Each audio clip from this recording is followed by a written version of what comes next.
Hey, aren't you that PBM? Middleman. At your service, doctor. Don't you get rebates that save money on medicines? Oh, PBMs like me get big rebates. So why do patients tell me they're worried about their costs? No one says we have to share the savings with patients. Congress should make sure medicine savings go directly to patients, not middlemen. Visit phrma.org/middlemen to learn more. Paid for by pharma.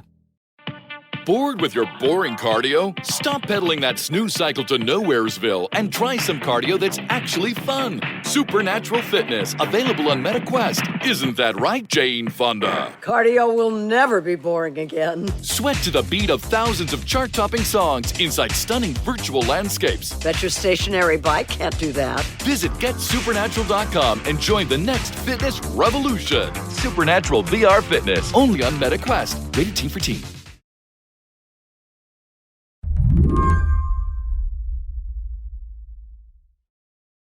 I reached Jim Wallis after it was clear that President Jimmy Carter had gone into hospice care, but it was unclear how long that would last. I talked to a close friend of his, and it's, it's hard to know how long he's lasted this long already. So, Jim is a theologian, leads Georgetown's Faith and Justice Center. In President Carter, he saw a fellow spiritual seeker, someone who ended up as a very public face for a radical kind of faith.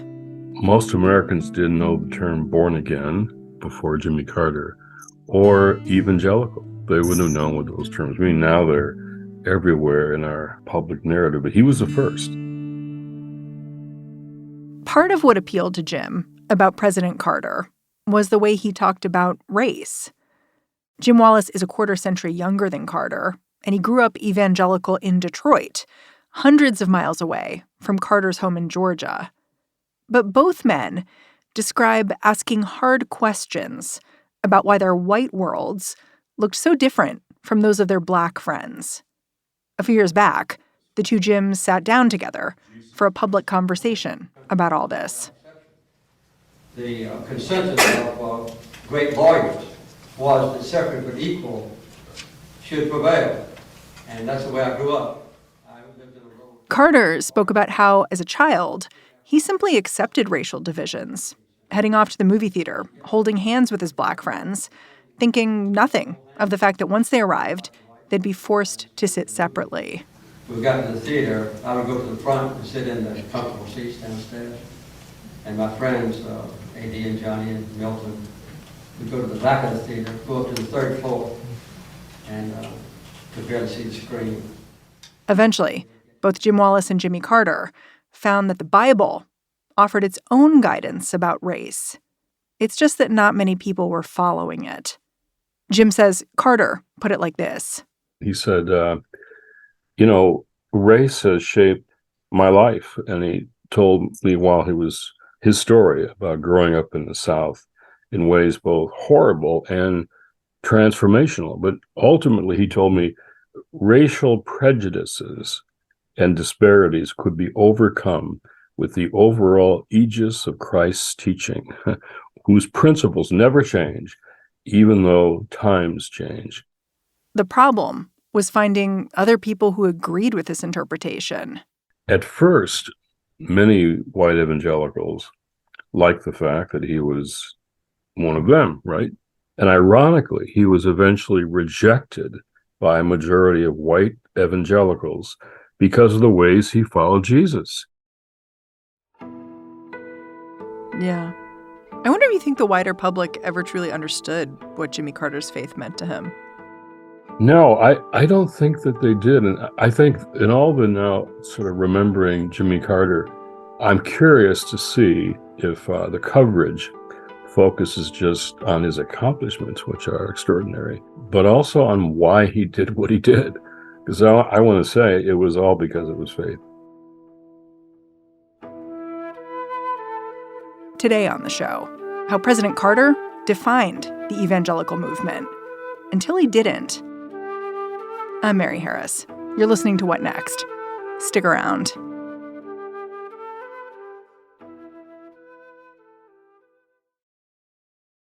This episode is brought to you by Discover. It's always nice to get more for less. So here's a life hack that can automatically put some extra cash in your pocket. Discover will automatically double all the cash back you've earned on your credit card at the end of your first year with Cashback Match. So you could get some money for this holiday season and get more next holiday season.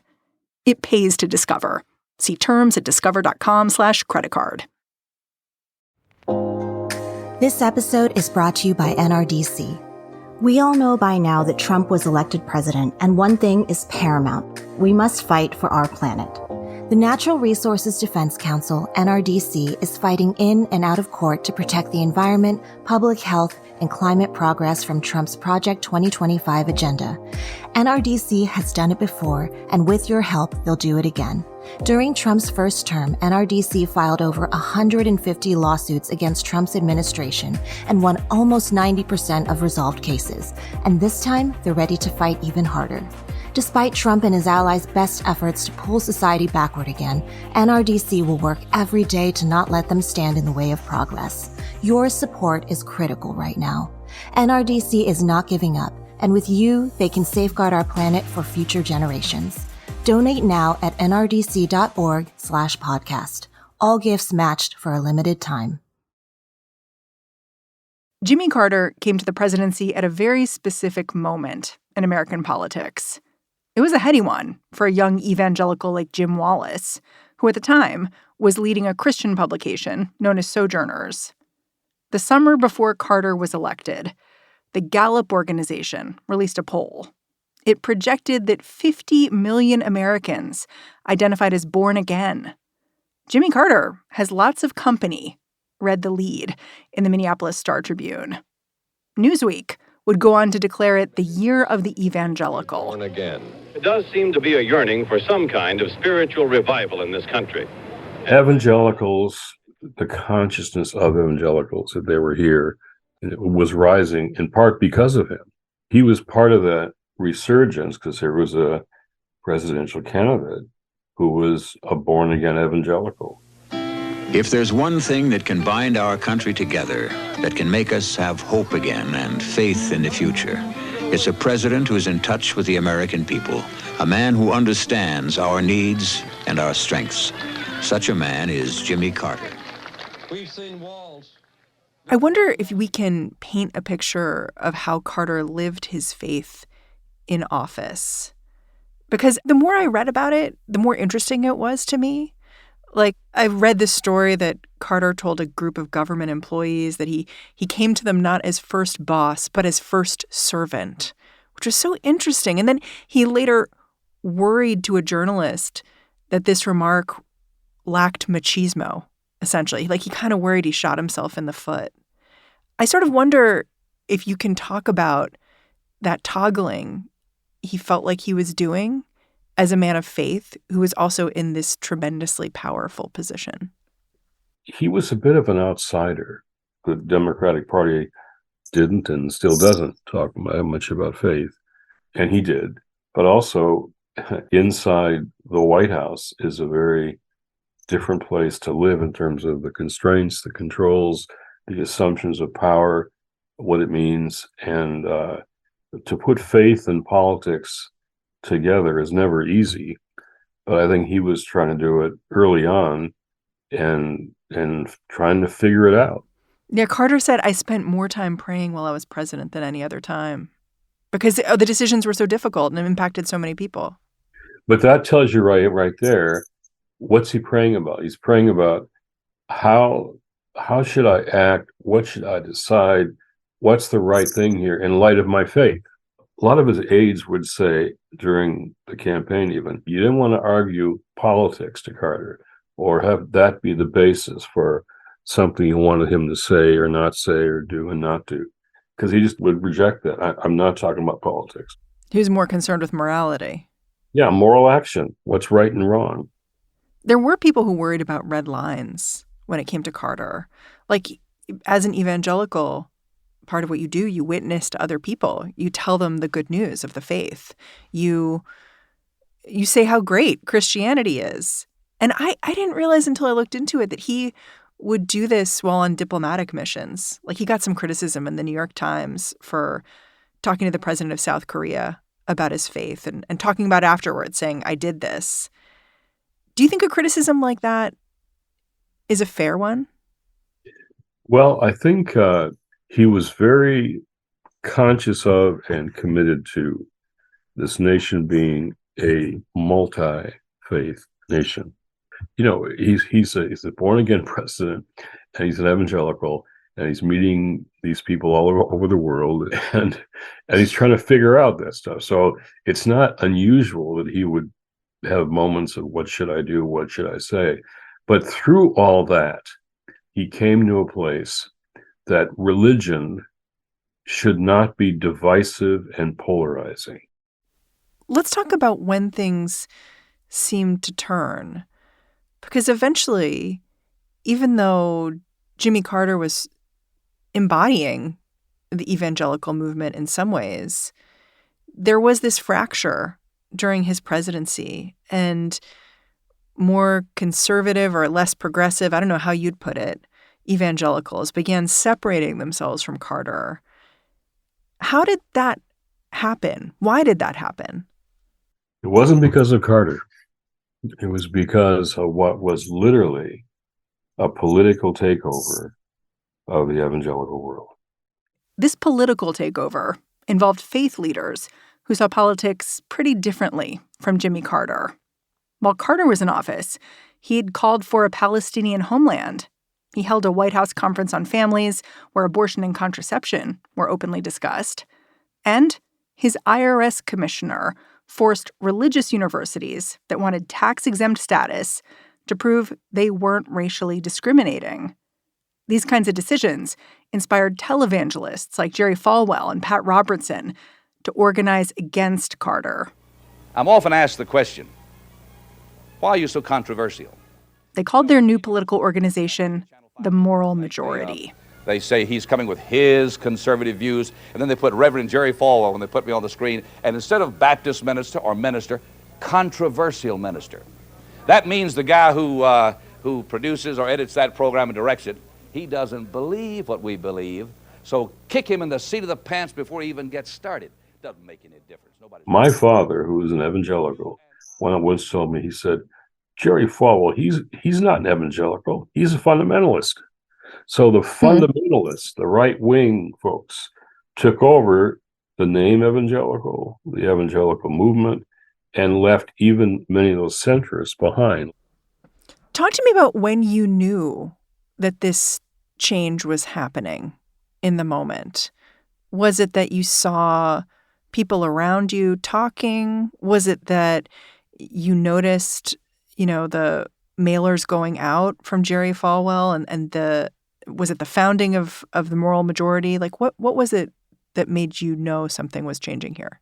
That's a good question. It wasn't any change on the part of the kind of centrist, evangelical, established leadership. They were with us. They were changing. They were trying to be personal and social in their faith.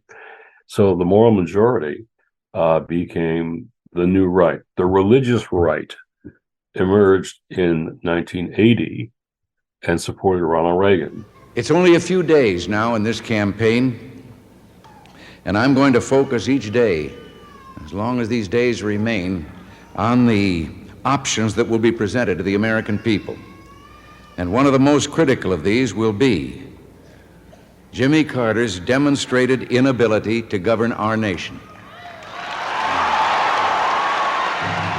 It wasn't a shift in theology. It wasn't conservative religious people having some questions about social justice. It wasn't internal. It was Republican political operatives who went to Falwell and Robertson to create the Moral Majority.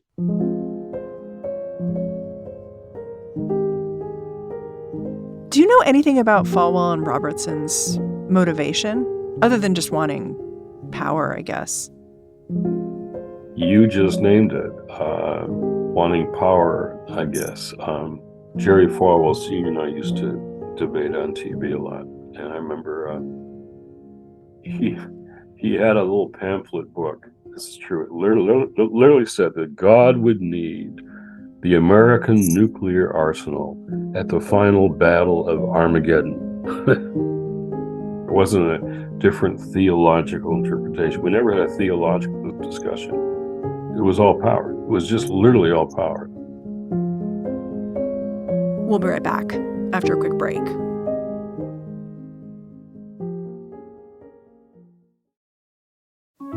This podcast is brought to you by Progressive Insurance. You chose to hit play on this podcast today. Smart choice. Progressive loves to help people make smart choices. That's why they offer a tool called Auto Quote Explorer that allows you to compare your Progressive car insurance quote with rates from other companies. So you save time on the research and can enjoy savings when you choose the best rate for you. Give it a try after this episode at Progressive.com. Progressive Casualty Insurance Company and Affiliates.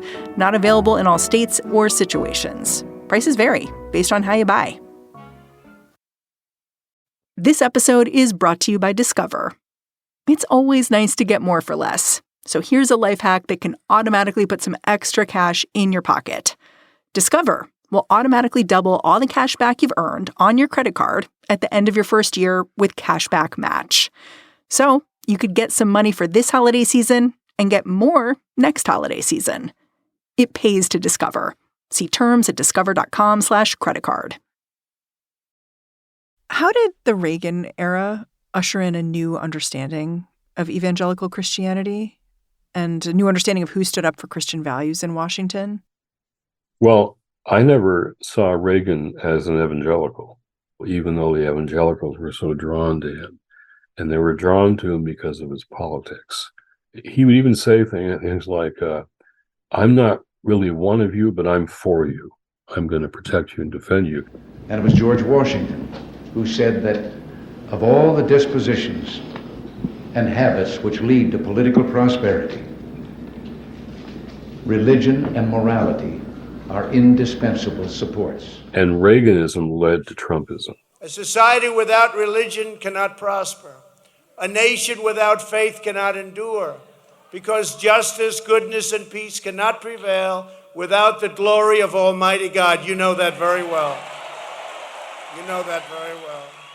Trump was, in his whole life, anti-evangelical, anti-Christian. His sexual life, his life of power, his pathological lying as a way of life, and his racism.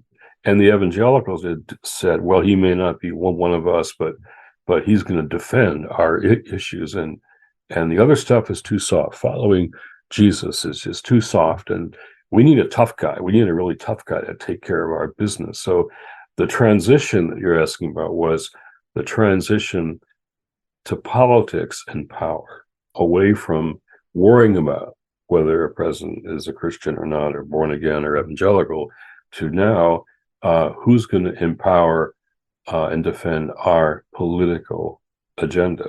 Yeah, it's interesting. Like, religious figures really put their finger on this very early on. Like, I found an old quote from Billy Graham in 1981 saying, the hard right has no interest in religion except to manipulate it.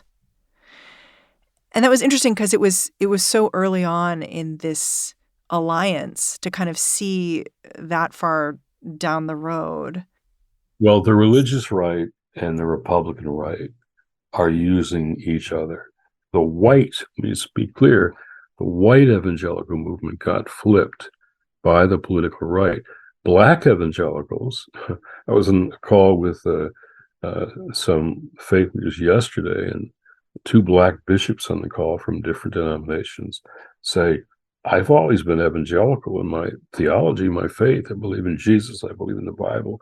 But these people are just, they're not evangelical. They're just making it all political.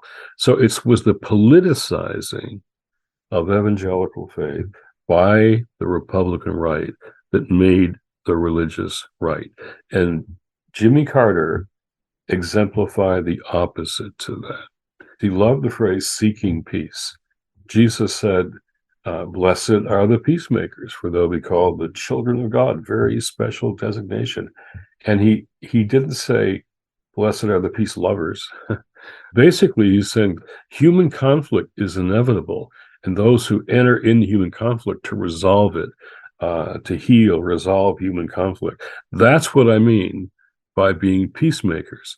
And Carter exemplified that, and you just don't hear that kind of even talk about following Jesus in those ways by white evangelicals who now have become just nothing more than a constituency in the Republican Party to be brokered for power. I say don't go right, don't go left, go deeper.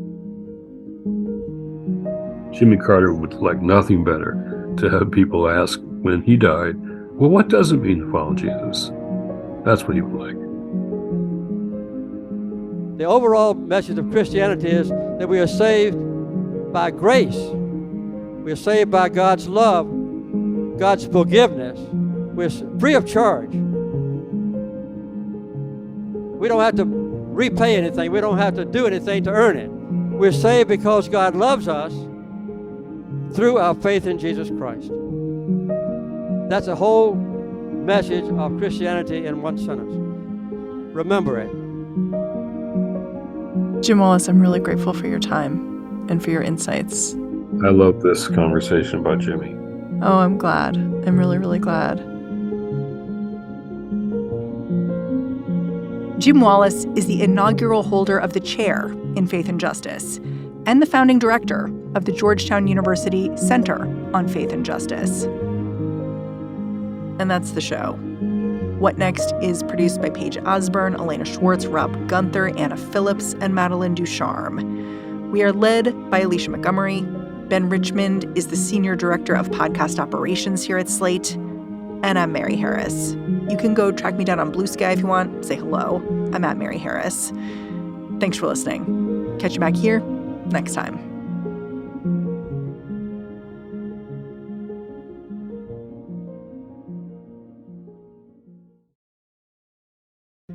When you're part of a military family, you understand sacrifice and support. So at American Public University, we honor your dedication by extending our military tuition savings to your extended family. Parents, spouses, legal partners, siblings, and dependents all qualify for APU's preferred military rate of just $250 per credit hour for undergraduate and master's level programs.